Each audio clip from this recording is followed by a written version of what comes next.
Hola, buenos días. Vamos a dejar entrar a todos. Hola. Hola, ¿qué tal? Espérate, vamos a dejar entrar a todos y de ahí continuamos.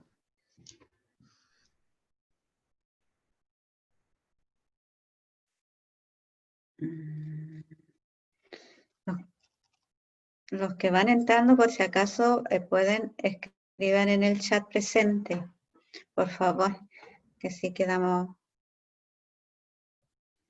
doblemente presentes.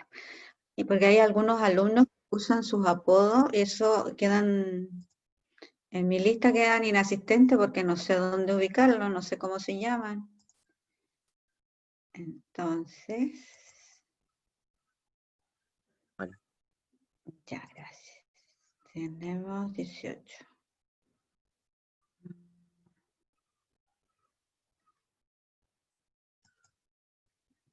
Hola, buenos días. ¿Cómo están todos mis compañeros?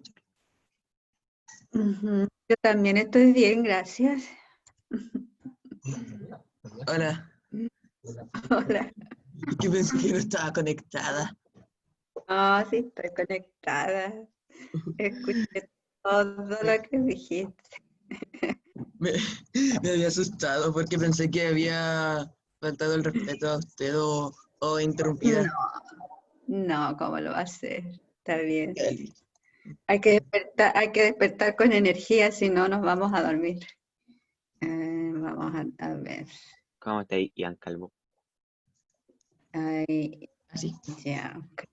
Ahí está. 22. Y ustedes son 37 más o menos. No entendí nada. Ya.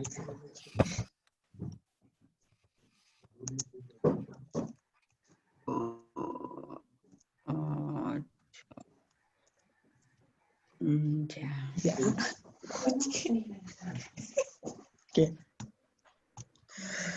Vamos. Así me pongo. No, gracias. Salud. Salud, salud. Muchas gracias, tía.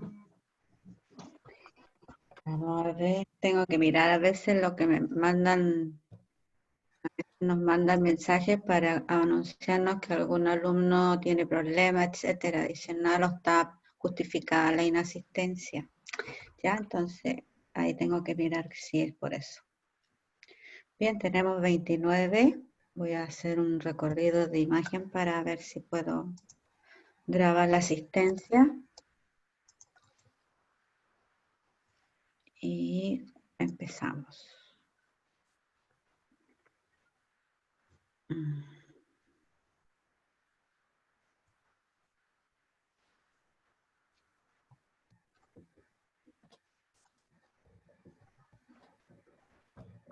Ay, desgraciadamente la imagen es cortita.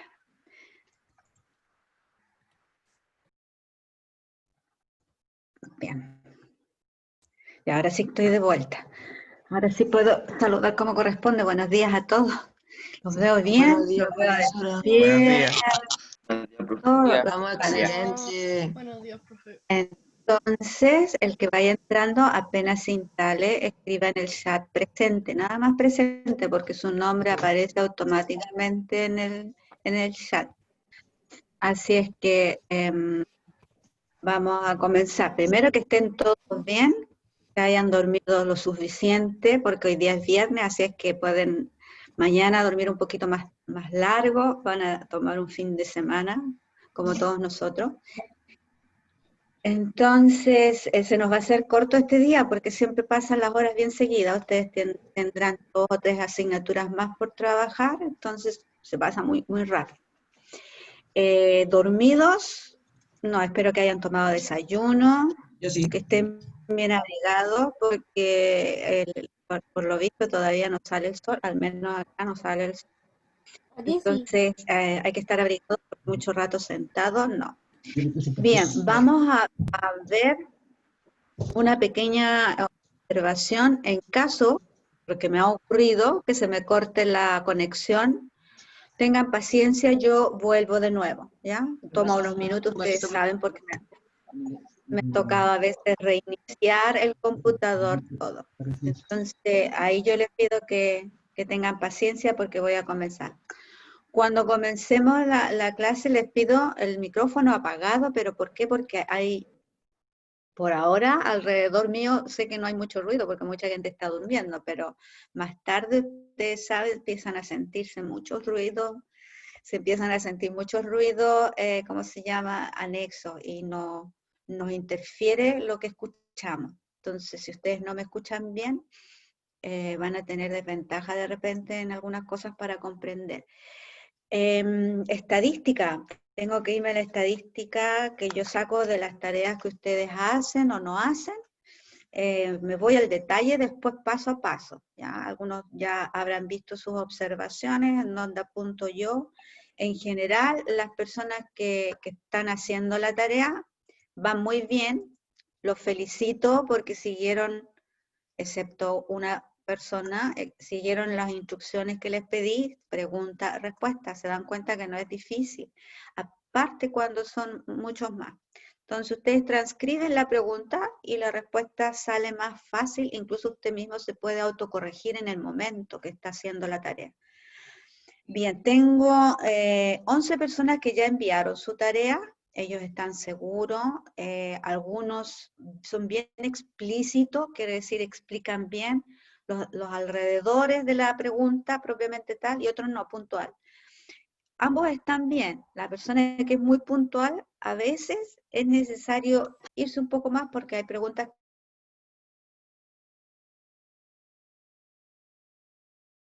que van un poco más. Mi ejemplo. Entonces, hay 28 personas pendientes. Tengo entendido que la tarea a ustedes se les vence mañana, así que esas 28 personas van a, ¿cómo se llama? Van a estar un poco apurados. Y 16 de esas 28 personas ni siquiera ha mirado la tarea. Entonces yo me pregunto, hay 16 personas, 0. Ustedes saben que hay compañeros que todavía tienen problemas de acceso a internet y otros pueden recibir la tarea, a lo mejor la miran, pero tienen dificultad a veces en las conexiones, como nos pasa a todos. ¿ya? Entonces, pero igual son muchos alumnos que no han visto nada de la tarea, entonces esperemos que tengan el tiempo suficiente para contestar. No eran 4 preguntas nada más, así es que no las subestimen, porque son pequeñas observaciones y que después se van a traducir en notas acumulativas, de alguna manera, porque todavía no nos han dado no hemos tomado un consenso de cómo va a terminar la evaluación. Bien, veo varias imágenes, yo supongo que están despiertos Bárbara, Emilia, que veo sus imágenes ahí, espero que estén Rodrigo, que tiene apagada la cámara, Diego también, espero que estén despiertos, lo único que me interesa a mí es que estén despiertos, Antonia también, tiene Linet, Peter, Johan, también que no los veo, como es muy temprano, reactívense para podernos insertar en el tema. Vamos ¿cómo se llama? A comenzar ahora. Tenemos 33 alumnos presentes. Vamos a comenzar ahora entonces. Ya Profe, saben. ¿Sí?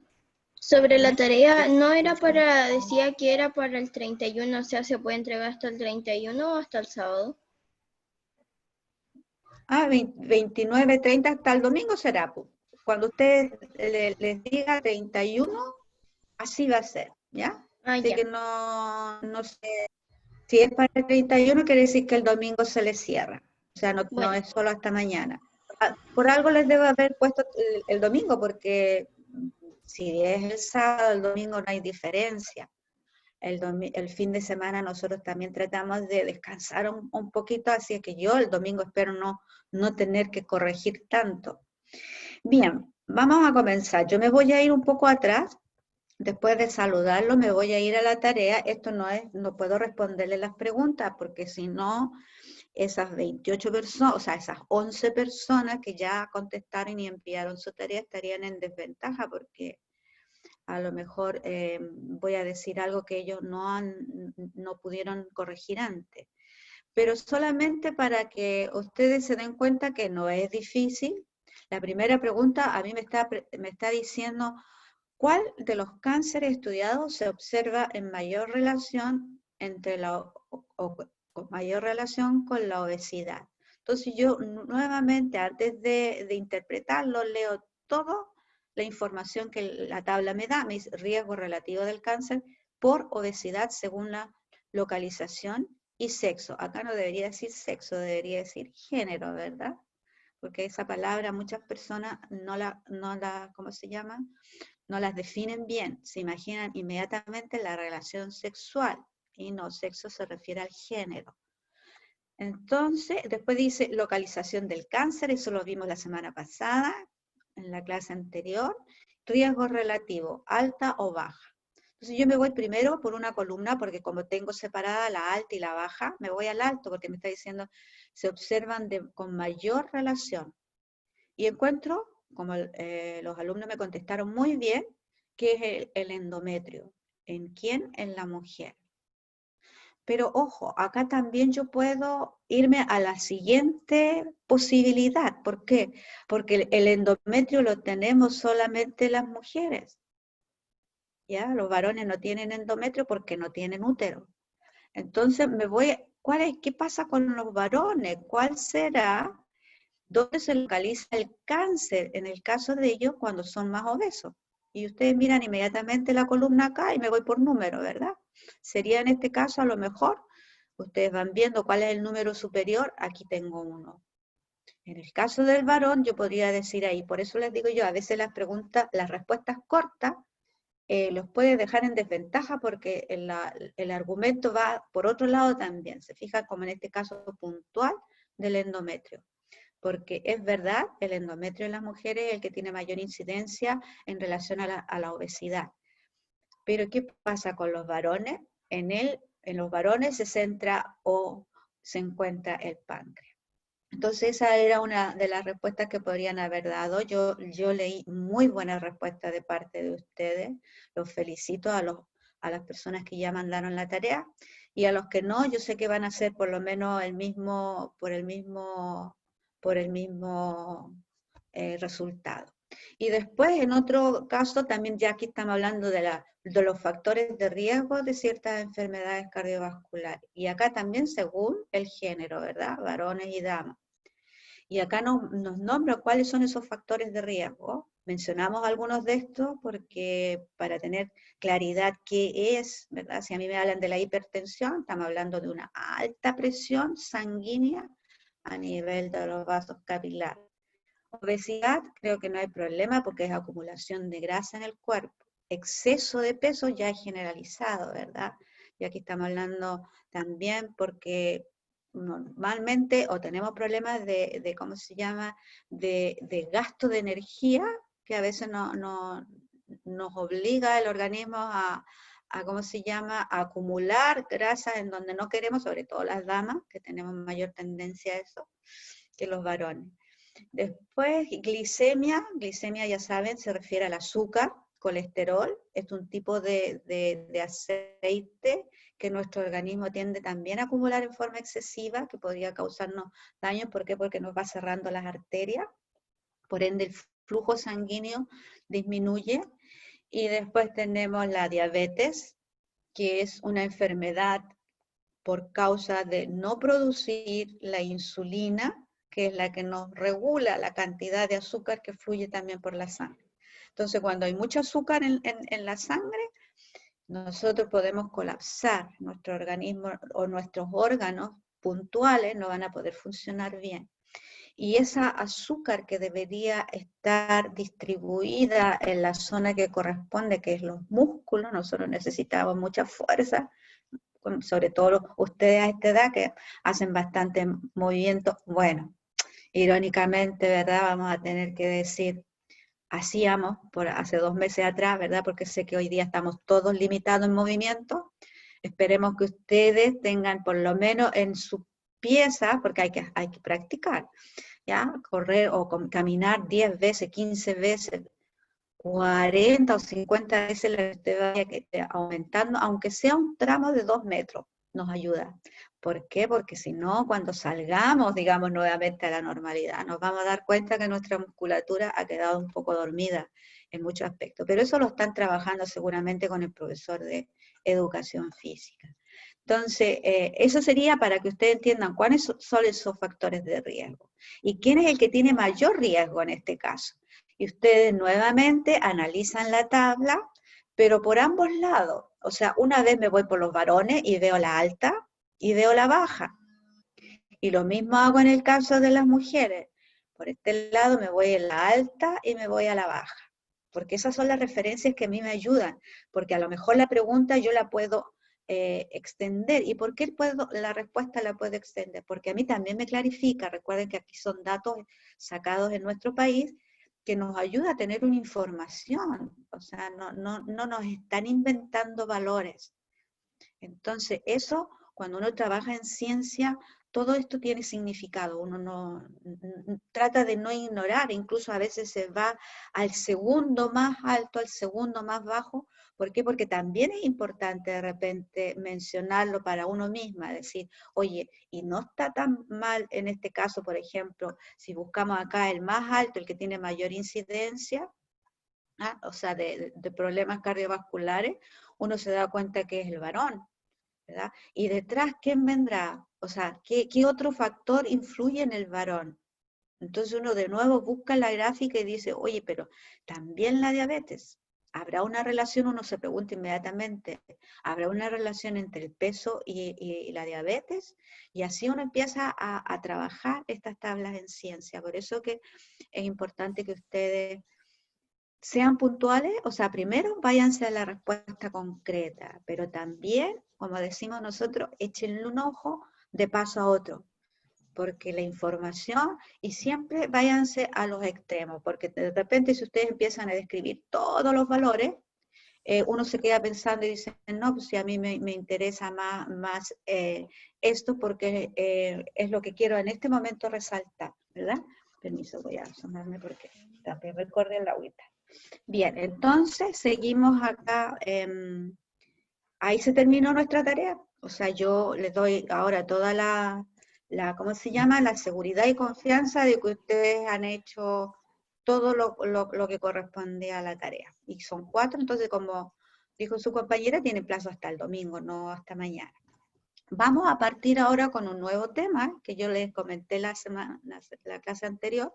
Les comenté que íbamos a tratar, porque también es una sugerencia de parte del ministerio, es decir, quedaron algunos puntos desconectados tal vez, pero esperemos en alguna instancia retomarlo. Y si no, el próximo año se retoman ciertas cosas que son necesarias. El profesor siempre va a tratar de conectar y lo que quedó en el tintero, como decimos nosotros, lo vamos a utilizar. Si ustedes se fijan en esta imagen, si me apagan el micrófono, miren, si ustedes se fijan en esta imagen, el título dice, ¿de qué estamos formados los seres vivos? Bueno, me consta a mí de que ustedes algo saben.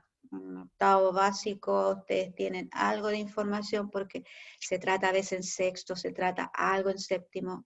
Ya en séptimo incluso este año es bien profundo, yo lo estoy trabajando casi paralelo porque ellos también están trabajando en células. Ahora, el grado de comprensión va a ir cambiando. Porque célula es como decir, es la base de la biología. Nada puedo conocer ni aprender de biología si yo no sé ni conozco la célula. Es como el ladrillo, ¿cómo voy a hablar de la muralla si no sé qué es un ladrillo? Y de qué está hecho, y para qué sirve, y cuáles son las posibilidades y las variantes que hay en ese ladrillo, porque si no, un tipo de muralla yo no la puedo construir si no conozco la unidad en la que está hecho. Entonces, sí hablamos también en biología. Hablamos de la unidad básica de todo ser vivo, es la célula. Tengo que remitirla a esto. Entonces, ustedes ven acá imágenes de 2 células y alusivas a 2 tipos de organismos, un vegetal y un animal, todos. Todos los seres vivos estamos hechos de células. Ahora, como son tan pequeñas, obviamente nosotros no las vemos. Entonces yo les quiero hacer este resumen porque cada vez que avancemos en contenidos más profundos en biología, nunca olviden esto, esta información que la traen desde bien chiquititos, desde básica, se les está enseñando a ustedes algo así un poco aislado de repente, pero esto lo tienen que tener siempre presente. Cualquier persona que usted le diga, bueno, ¿qué es lo que es un ser vivo? El ser vivo normalmente uno lo caracteriza. Entonces uno le da los criterios por los cuales nos llamamos seres vivos, todos los que somos seres vivos. Ustedes ya saben que todos los seres vivos están insertos en estos 5 reinos. Y tenemos que agregar al virus, porque le llaman hoy día microorganismo. ¿Ya? Entonces tenemos que dejarlo acá, por acá, en algún lado, porque no podemos insertarlo en ninguno de estos reinos. Hasta el momento, los científicos todavía no se han sentado a aclarar esto. Yo sé que hay algunos que lo van a hacer. Se los aseguro que en algún momento los científicos se van a tener que sentar y decidir dónde colocar al virus. Porque donde lo coloquen en este momento, en cualquiera de estos 5 reinos, va a estar equivocado. ¿Ya? Entonces tenemos que dejarlo por acá, fuera, pero hoy día ya sabemos dónde nos está tocando, ¿verdad? Todo.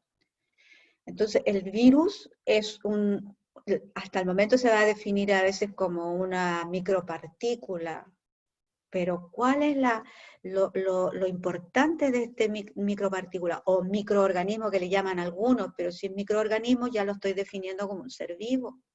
Entonces, por eso es complejo para ustedes, ¿verdad? Y para todos es complejo, pero ustedes tengan así como un satélite que va a dar vuelta por mucho tiempo. ¿Cuál es la característica que tiene el virus que se parece a todos nosotros? Es que tiene una molécula que se llama ADN. ¿Ya? Hasta ahí nosotros estamos 100% desde el punto de vista biológico, estructural de la biología, tiene ADN, hasta ahí lo dejamos. Bien, pero todo el resto de estos seres vivos, por aquí estamos nosotros, ¿qué es lo que tenemos en común?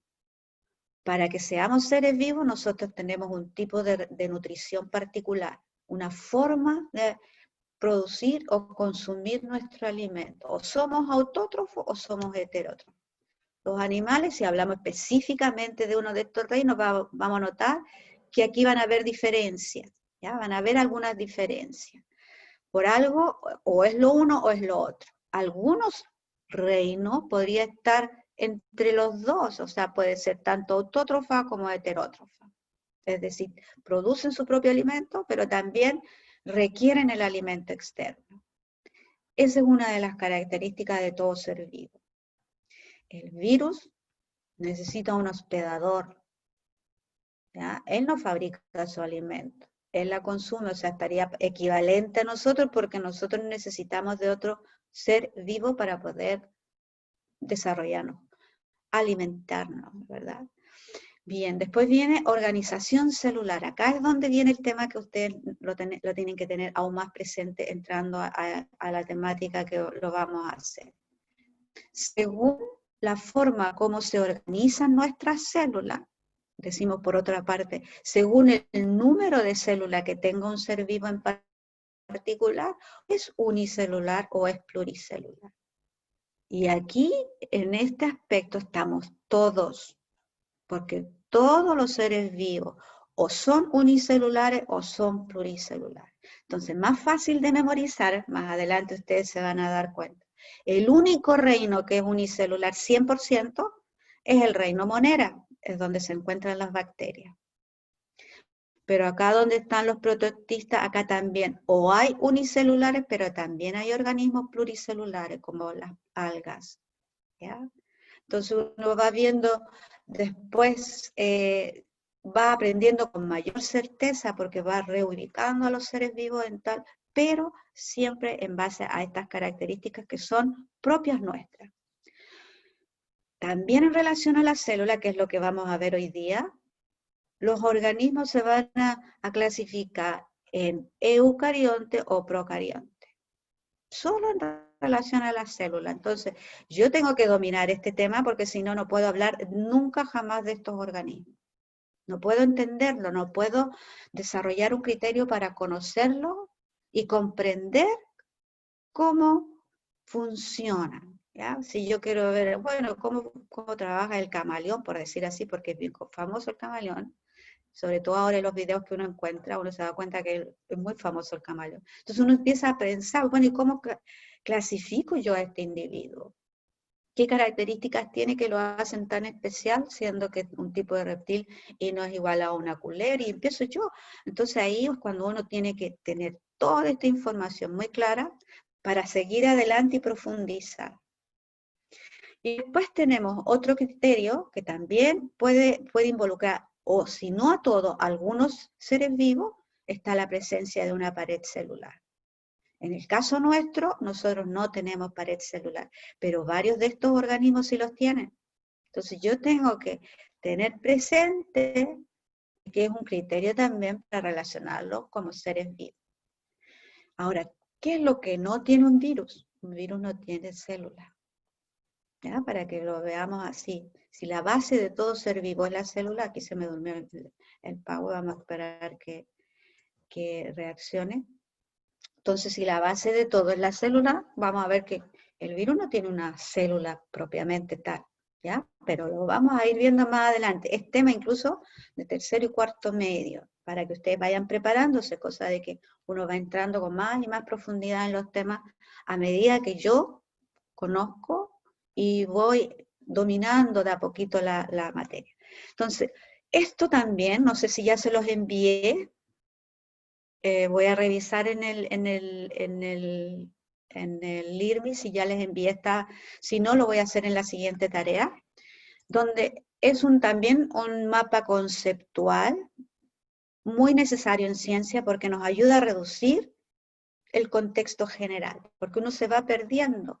A medida que yo voy profundizando en los detalles, en ciencia yo me voy perdiendo, yo digo, bueno, ¿dónde estoy? Si estoy hablando acá, bueno, me tengo que referir a todo un reino, pero para atrás tengo que reconocer que esto está presente, etc.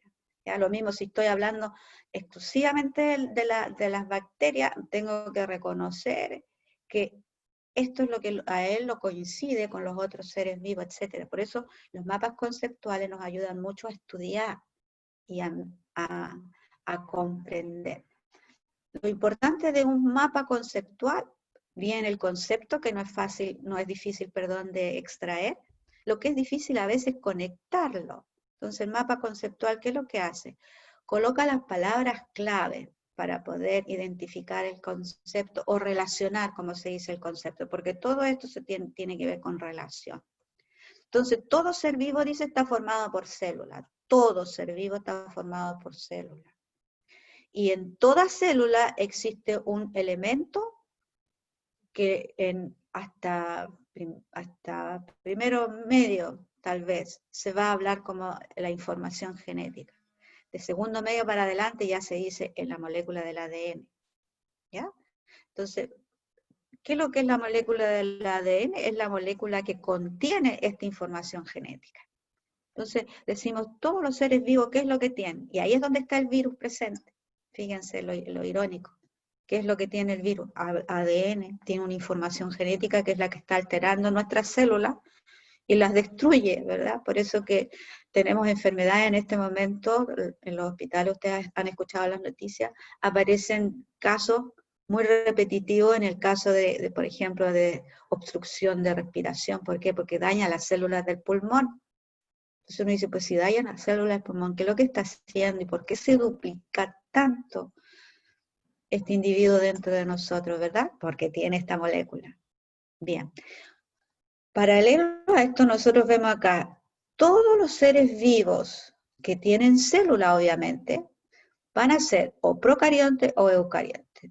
Estos 5 reinos que ustedes conocen van a calzar en una de estas dos situaciones. O son procariontes o son eucariontes.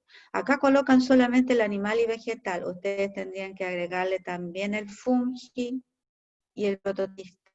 Normalmente, en los estudios de básica, van sacando información que después es difícil a veces comprender que nos olvidamos que los reinos no son solo 3, porque si yo sé que acá solamente hay un solo reino, yo saqué el reino en la naturaleza y es equívoco. Entonces ustedes también tienen derecho a corregir ciertas informaciones. Entonces aquí nos está faltando, porque no solo los animales, no solo los vegetales, también el reino protoctista o protista, y también el reino fungi, donde están los hongos. Estos también están dentro de los eucariontes. Ya vamos a ver qué significa con exactitud pro y eucarionte. Todos los seres vivos que tienen células, pero cuando tienen más de una, excepto esta, van a estar sus células, imaginémonos nosotros, como tenemos billones de células, no millones, billones de células, entonces nosotros vamos a estar en esta categoría. Nuestro organismo es más complejo, ya no se ordena en una célula, sino que se empieza a ordenar en tejidos, ustedes lo saben por la materia, en órganos, en sistemas, y todos los sistemas van a estar de alguna manera conectados, cada uno cumple una función determinada, pero van a estar conectados para que al individuo en completo le puedan aportar los nutrientes, y así pueda desarrollarse el individuo, ¿verdad? Crecer el individuo, y después a futuro reproducirse. Eso vendría a ser entonces el panorama que ustedes van a tener siempre presente. Por eso yo les aconsejo siempre tener un mapa conceptual al inicio de la clase, de todas, esa la pueden transcribir. Si no se las envié los días antes, se las voy a enviar igual, ¿ya? Por libre. Entonces, otra cosa que en ciencia es muy común, y ustedes ya lo han visto probablemente en varias asignaturas, que tenemos que remitirnos a la historia. Sé que algunas personas tienen dificultad con la historia, me imagino. Yo la tuve hasta cierto punto en un momento determinado porque no le veía mucha la relación, pero me arrepiento porque hoy día descubrí que la historia es fascinante, es lo más extraordinario que hay. Entonces, todo lo que nosotros hacemos y descubrimos es gracias a los antecesores nuestros, ¿verdad? Entonces, eso nos dejó huella. Y si ustedes miran acá, la biología, cuando estamos hablando de células, estamos hablando de una ciencia, anoten, que se llama citología, ¿ya? Por ahí veo un cachorrito muy exquisito que tiene Marcelo, exquisito. Bien, entonces, estamos viendo, déjalo nomás contigo, hijo, si no hay problema de que él no puede controlar sus necesidades e impulsos. En todo caso, él no interrumpe la clase. Bien, entonces vamos a ver que el estudio de la célula se llama citología. Cito, las 4 letras que parten la palabra, significa célula, ¿ya? Entonces, en el estudio de la citología, en la evolución de la citología, hubo una línea de tiempo. Esta la tienen ustedes en el libro de clase. Yo transcribo, copio algunas cosas y las imágenes aquí las conecté. Y si nos damos cuenta, cuando nosotros empezamos a hablar de la célula propiamente tal, cuando el ser humano empezó a hablar de la célula. Ustedes saben que los filósofos, los griegos y todos, desde años atrás, siempre han existido las enfermedades, etc. Entonces, la búsqueda por encontrar soluciones así ha existido toda la vida. Pero en el transcurso de la historia, nosotros sabemos que hubieron eventos puntuales que marcaron, para esa área, marcaron la historia. No significa que paralelo hubieron otros, no hubieron otros trabajos, no, tienen que haber habido, ¿ya? Pero estos marcaron la historia. Entonces, ustedes van a tener de repente que aprender nombres y relacionarlos con algo, ¿ya? Como por ejemplo Robert Hooke. Dice, ¿quién es Robert Hooke? Bueno, ustedes van a ver que este personaje fue el que descubrió los lentes. Y de los lentes él empezó a darse cuenta así de un vidrio de ventana, por decirlo así. Los pulió y los empezó a conectar uno sobre otro y de repente descubrió que eso le proyectaba una imagen mayor. Lo que tenía ahí a la vista, de repente podía verlo aún más grande. Y así descubrió él este instrumento. que hoy día cuando uno lo compara, uno dice, pero si eso es primitivo. Pero si él no hubiese hecho esto, a lo mejor hoy día nos habríamos demorado más en conocer, incluso hasta ver un virus, imagínense, pues ya vamos a ver las dimensiones. Entonces, este personaje, Robert Hood, ustedes ven acá, aparece en el siglo XVII, 1665. Ninguno de nosotros existía, obviamente. Estamos hablando de cientos de años atrás, pero dejaron una huella importante. Después aparece otro personaje, porque aquí ya este elemento va perfeccionándose poco a poco, ya 10 años después más o menos. Y fíjense que lo que logró Anton, este es un holandés, se llama Van Leeuwenhoek, él pudo observar con esa simple lente un espermatozoide. O sea, en el fondo, él descubrió el espermatozoide. Y vio que era como un animalillo que se movía y tenía cola. O sea, él miró el líquido seminal y descubrió que había algo que se movía. Entonces se pudo haber asustado y pudo haber pensado que era un animal, ¿verdad? Un animal con cola. Y después se dieron cuenta que no es un animal con cola. El espermatozoide, ustedes saben, es la célula sexual masculina. Entonces, eso tuvo trascendencia porque quiere decir que este lente fue mejorándose para poder haber visto esto. Aparece otro personaje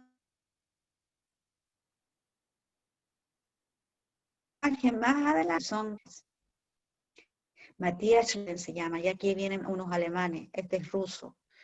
Entonces, este alemán publicó también, hizo un corte de plantas, que es lo que quisimos hacer nosotros ahora instantáneamente, ¿verdad? En la casa, sacarle una pelita de cebolla a la cebolla, valga la redundancia, y mirarla debajo del microscopio. Si la miramos debajo del microscopio, la vamos a ver exactamente igual a esto. Entonces, él, ¿qué es lo que describió? Describió que las plantas tenían celdas, dijo, hoy tienen celdas demarcadas, ¿ya? Porque se veían así como verdaderas celdas. Entonces, él ahí se dio cuenta, junto con este otro personaje, que fíjense por los años, están casi en el mismo tiempo, son paralelos. Schwann lo hizo lo mismo, pero con células animales. No tomó un vegetal, porque este tomó una cebolla, este tomó una célula, a un individuo. Y descubrió entonces, ambos descubrieron que tanto los vegetales como los animales tenían estas famosas celdas que después le llamaron células. Entonces, de ahí parte todo el estudio de la citología, ¿ya? Y parte una teoría, porque cuando ellos descubren que es repetitivo uno y otro, todos van viendo paralelamente, entonces ya no puede ser una simple coincidencia lo que descubrieron. Y así se van formando paso a paso las leyes en la ciencia hasta llegar a una teoría. ¿Y qué significa eso? Que hasta el día de hoy no existe ningún personaje científico que pueda decir lo contrario. Y eso nos ayudó a todos en la ciencia a encontrar respuestas orgánicas a nivel de las células. Y se dieron cuenta que esto no es, vamos a ver ustedes cómo son las células, entonces uno se da cuenta que no son estructuras tan indiferentes para todos. Entonces, ustedes le pueden echar una mirada, aprender los nombres que suenan un poco raros. Este se llama Rudolf Virchow, ¿ya? Yo lo pronuncio porque sé que la CH se pronuncia como una J, la W como una V, etc. Pero ustedes pueden pronunciarla que salga. La idea es un ruso, Virchow, y él, ¿qué es lo que hace? Dice, todas las células preceden de una célula preexistente. Fíjense lo importante que él dijo más adelante. Ya casi 15 o 20 años después, que ninguna de estas células que se encuentran aquí, porque aquí vemos varias, ninguna de estas células aparece de la nada, proviene de otra idéntica. Eso fue lo que dijo Virchow. Entonces, son, ¿cómo se llama? Informaciones de trascendencia en la historia. Entonces, esta imagen me gustó mucho porque la verdad es que nos olvidamos para qué sirve la célula. ¿Qué es la célula propiamente tal? En biología se va a hablar como una estructura, pero la célula en sí es una verdadera fábrica. Es una verdadera fábrica. Es como entrar a un galpón y dentro de ese galpón uno va a ver varios elementos que tienen una función. Yo me pongo a pensar, no sé, ustedes entran a un taller de automóvil, donde reparan los automóviles, una mecánica. Cuando uno entra a un taller de mecánica o de auto, cuenta que hay un desorden, pero para la persona que está trabajando ahí, sabe muy bien dónde están sus cosas. Y uno dice, oye, pero ¿y esta máquina para qué servirá? Y esta otra máquina, los que no entendemos mucho de auto, ¿verdad? Y uno dice, ¿para qué servirá esta cosa y esta otra? Y uno va uniendo las piezas y se va dando cuenta que todos los elementos que están dentro de ese taller sirven para algo, para que un objeto en particular, y solo ese objeto, funcione. Y cumpla la función que corresponde, que es movilizarse. ¿A quién va a transportar? No importa, pero la función que tiene el vehículo, el que sea, es de moverse, de moverse. Entonces, lo mismo ocurre con la célula. La célula se dice en cierto aspecto que es como una maquinaria. Todos los componentes que tiene la célula tienen que cumplir una función específica para que el todo funcione como una fábrica, como una máquina. Y si no lo hace, la célula falla y la célula puede deteriorarse, puede alterarse, es lo que nosotros vamos a ir entendiendo en biología más avanzada o cuando hablamos desde el punto de vista clínico, ¿ya? Enfermedad y todo eso. Si no entiende la célula, no puede comprender una enfermedad en particular. Ningún médico sería capaz de diagnosticar una enfermedad si no sabe qué está ocurriendo acá a este nivel. ¿Ya? Él no lo va a decir, pero esto lo tuvo que saber primero, si no, no puede estudiar medicina. Entonces, vemos que todas las células tienen una estructura, controlan, fíjense ustedes que tienen elementos que van a controlar la entrada y la salida de lo que entra a la célula. Toda célula tiene que tener este mecanismo. Y esto lo hace a través de esta estructura que lo rodea. Ya vamos a ir viendo los nombres, ¿ya? Lo deja entrar y lo deja salir. Uno por un lado lo puede dejar entrar o lo puede dejar salir. No puede lo que va a entrar hacerlo porque quiere nomás. La célula lo controla. ¿Quién lo controla? Acá hay otra estructura que se llama núcleo. Controla toda esta actividad que esté funcionando. Y si no, pide ayuda, ¿verdad? Y después viene una serie de otros organelos que ustedes vieron la forma un poco difícil de describir en algunos casos. Esto es más fácil de describir, pero hay otras organelos, se dice, que son difíciles de describir. Entonces todos tienen una función determinada. Dice, presenta un centro regulador. Este es el centro regulador. No necesariamente el núcleo va a estar en el centro de la célula, porque recuerde que todo esto está en movimiento, ¿ya? Puede estar la célula, el núcleo de repente se movió por acá, pero sigue siendo el centro regulador. Tiene componentes que transforman la materia. De eso se trata, porque lo que ingresa es porque lo necesita la célula para algo, o para sobrevivir ella misma, o para que todos estos organelos trabajen a la par, y una vez que crearon algo, porque ya fabricaron lo que tenían que fabricar, lo tengan que sacar afuera. Entonces, normalmente las células están fabricando proteínas, están fabricando hormonas, ¿ya? Que tienen que ser liberadas ¿a dónde? Al torrente sanguíneo. Y del torrente sanguíneo, ¿qué es lo que tiene que entrar? Siempre el agua, siempre el oxígeno. ¿Me entienden? Entonces así va comprendiendo uno cómo funciona el resto. Dice, algunos componentes ingresan y son procesados para transformarse. Bueno, ya lo mencioné hasta cierto punto. Otros componentes de la célula, dice, se encargan de la síntesis. La palabra síntesis en biología no quiere decir que yo lo hago más pequeño, ¿verdad? Porque todos me dirían, síntesis significa abreviar, acortar. En biología es al revés. Síntesis significa fabricar.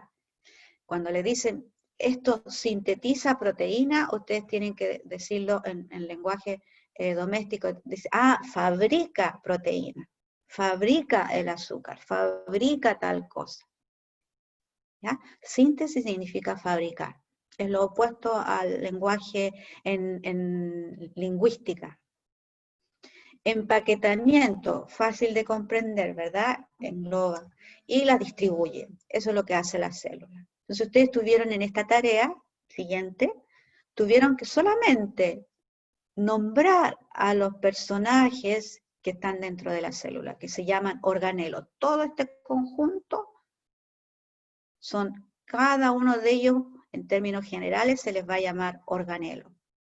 Y ustedes ya saben, dentro de la materia, un conjunto de organelos da origen a una célula.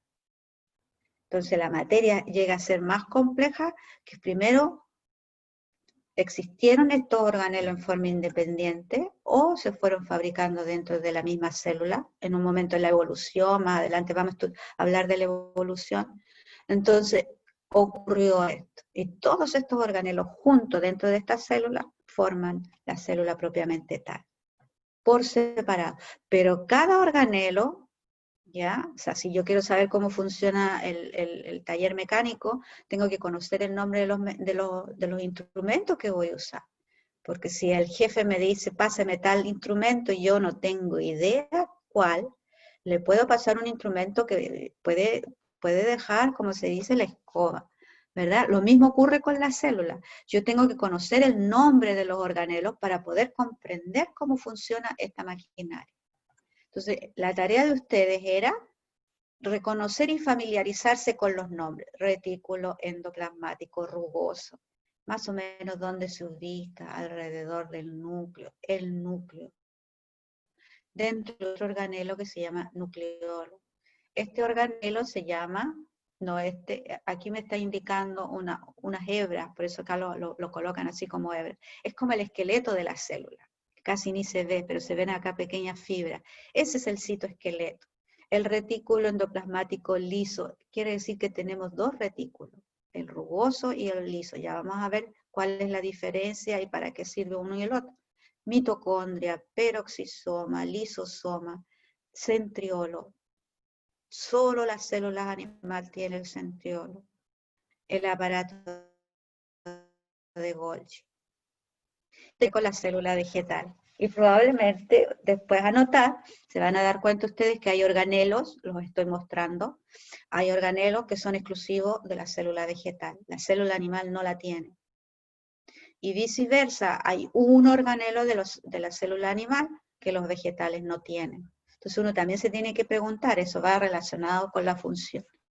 Entonces nos vamos a la parte, yo les puse acá 3 imágenes, ¿ya? Siempre busco, y ustedes también por internet, aprovechen siempre de buscar nombre mejor. El que tiene menos nombre no nos ayuda mucho, eso ya queda, como dice uno, ya va quedando cuando uno está más chiquitito, va aprendiendo, ahí sí. Pero mientras más grandes vayan sintiéndose ustedes, vayan siempre buscando el que tiene mayor nombre y hagan un juego de memoria. Cuenten primero las palabras y después digan, ¿cómo se llamaban? Y repítanlo, sin saber qué es lo que están diciendo. Es una forma buena también de memorizar. Entonces les puse una imagen de una célula animal, les puse cómo se vería al microscopio electrónico, ¿ya? Porque nosotros aprendemos a través de imágenes didácticas, que se alejan a veces de la perfección de lo que uno lo ve en la microscopía electrónica, esta microscopía óptica nada más, microscopía electrónica, y ustedes se dan cuenta que la célula no siempre es redonda, puede ser un poco alargada, elongada se dice. Este es el núcleo. Entonces, la coloración no es que las células sean de este color, se usan tinciones para que uno cuando las mire en microscopía pueda resaltar estas estructuras y reconocerlas. Entonces, estos colores son normalmente para distinguir el núcleo. Entonces ustedes se dan cuenta, mira el núcleo como es elongado, larguísimo. Y después van a comprender ustedes que en nuestro cuerpo humano, estas son típicas células de los músculos.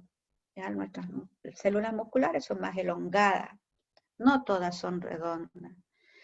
Y acá les coloqué otra imagen también, que es un poco más cercana a lo que se ve uno en microscopía electrónica, un organelo, que es el que ustedes tienen por acá. Acá no lo veo bien, por aquí debe estar, ¿verdad? Lo tengo tapado con la imagen de ustedes, por eso que yo no la estoy siguiendo, pero ustedes la ven, el aparato de Golgi que vendría a ser este. Así se debería ver, y si ustedes se dan cuenta, es igual como una pelota, así se describe, no lo digo yo, lo describen muchas personas de esta manera, es como una pelota de fútbol, pero de varias capas, ¿ya? Varias capas internas. Y a esa pelota de fútbol, imagínense ustedes, se paran encima de ella y le quitan todo el aire, entonces queda sin aire, aplastada. Entonces esa es la forma que describen al aparato de Golgi. Suena un poco muy doméstico, pero ayuda a comprender, porque a veces uno como no lo ve, no puede imaginarse este tipo de estructura. Entonces esa es la descripción. ¿Tienen ustedes también? Les busqué la imagen con más nombre posible. Y ustedes se van a dar cuenta que mientras más detalle, el citólogo es así, ha descrito cada uno de estos organelos en forma precisa. Y aunque no lo crean, por pequeño que se vea, pareciera que no tiene importancia en la biología, pero es una trascendencia enorme. Entonces lo mismo ocurre acá, yo les puse una imagen didáctica, una imagen que tenían ustedes en la tarea, y después tienen una imagen de cómo se ve en microscopía, para que uno se da cuenta que aquí lo único que ve es este organelo. Ve la pared celular acá, y ve este organelo. Lo único que se ve en el corte en microscopía óptica. Electrónica no, y ya en cortes más precisos en microscopía electrónica vamos a ver todo esto, pero ya son los citólogos, nuevamente los que se especializan y trabajan eso. Y aquí tenemos una bacteria, es decir, un procarionte. ¿Por qué es procarionte y es única? Porque no tiene núcleo. Y si se dan cuenta numéricamente, de nuevo, sin saber cuáles son los nombres, se dan cuenta que tiene menos organelos que una célula vegetal y que una célula animal. Pero lo que sí tiene es esta molécula del ADN que está dispersa en el citoplasma. No hay un núcleo definido, no hay una membrana nuclear. Esa es la diferencia clave. Y a esta distribución así como que dice amorfa, etcétera, pero aparenta tener como un núcleo deforme porque no hay membrana, el ADN está disperso y es circular, se le llama nucleoide.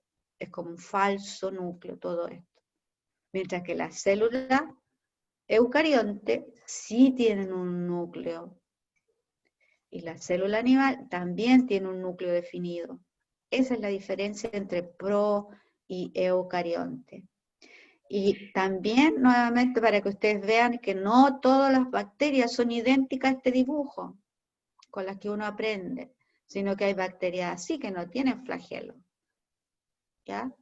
Y esta forma tiene un nombre, se llaman bacilos, y hay otras bacterias que se llaman cocácea, así como los neumococos, lo que nos produce la neumonía, son redondas, pero el bacilo, aquí aprende uno, y uno, ¿por qué le enseñan uno de esta manera? Porque es la que puede uno escribir todos los detalles máximos que pueda tener estructuralmente la célula de una bacteria. ¿Ya? Entonces ustedes vemos que tenemos estos. ¿Pueden apagar el micrófono el que lo tenga encendido? Bien, entonces, yo también les coloqué a la vez, creo que ya lo habíamos visto esto, si no, de nuevo para repetirlo. Vemos nosotros que todos estos elementos, todo en la naturaleza, todo lo que está relacionado con el ser vivo tiene una dimensión determinada. Cuando hablamos del ser completo, ¿ya? Hombre, mujer, o incluso podríamos hablar de un animal y nos podemos ir un poco más atrás, tiene una dimensión determinada, ¿ya? El huevo, acá dicen el huevo de una avestruz y el huevo de un pollo, ¿ya? La diferencia. ¿Cómo lo vamos a medir nosotros? En milímetros. ¿Cómo medimos nosotros el huevo de una rana? En milímetros. Pero ya fíjense la diferencia, no es 1 milímetro, no es lo mismo que 100 milímetros, ¿verdad? Ustedes tienen que tener una reglita así siempre cerca, no sé si la ven, pero tienen que ver ustedes que las dimensiones no son lo mismo.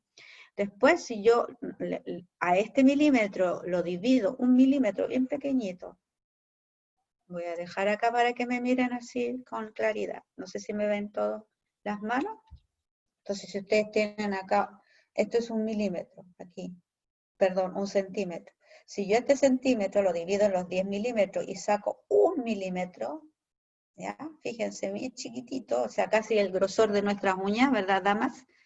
Como el grosor de nuestras uñas. Entonces, si yo miro eso, vamos a ver que, voy a volver acá a la imagen. Vamos a ver, ¿dónde tengo aquí? Vamos a buscar la tablita de nuevo.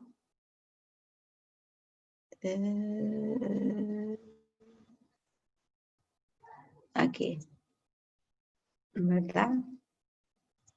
Vamos a ver que este milímetro, si yo lo divido en 1000 partes, cada una de esas partes se llama micrón.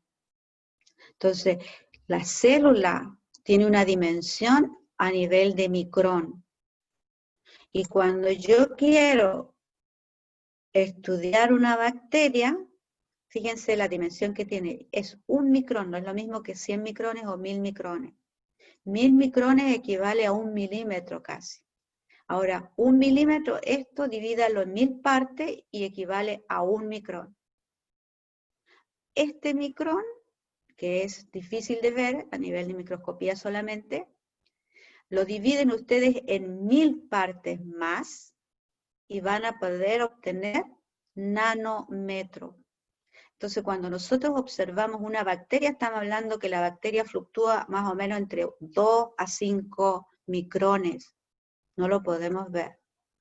Y cuando queremos ver las partes internas, también los organelos, vamos a tener que verlos a nanómetros. Y si queremos ver las moléculas de esta célula, tendríamos que irnos a 1 nanómetro aproximadamente.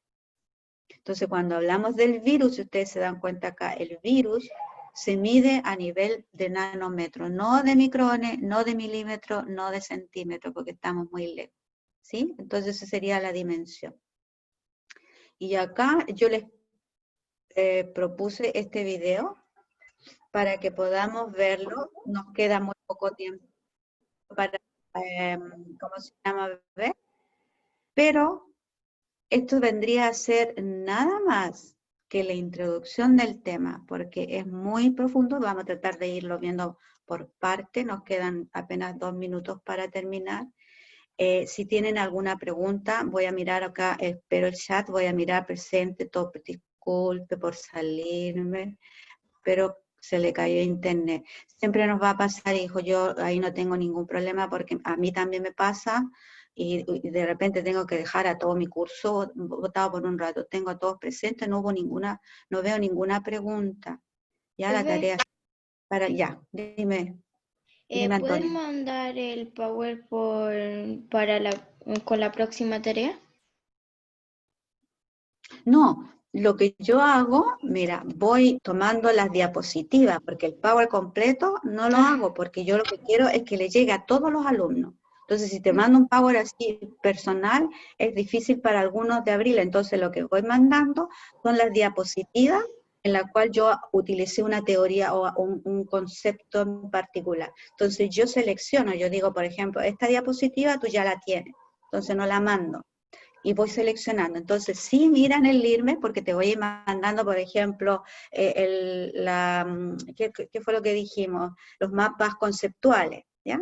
Esas tablas de los mapas conceptuales, todo lo que tenga que ver con teoría, yo se los voy mandando en el LIRME.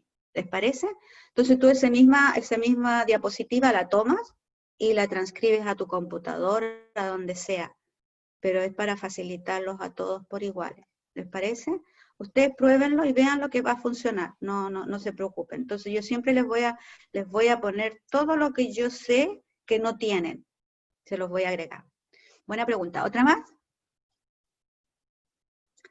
¿No hay ninguna pregunta más? Entonces yo los libero ahora para que vayan a tomar agua, vayan a descansar, estirar un poquito las piernas y descansen y para que se puedan conectar con, ¿cómo se llama? Con todo el otro curso. Que estén bien, cuídense mucho, nos vemos el próximo viernes. Ya, profe. Primero Chao. descansen Coman queso. y después hagan Chao, profesora. cariños a Ya. todos. Que estén bien. Chao, chao. Chao. Cuídense Ya me mucho. voy hasta un No, como que hasta nunca. Chao.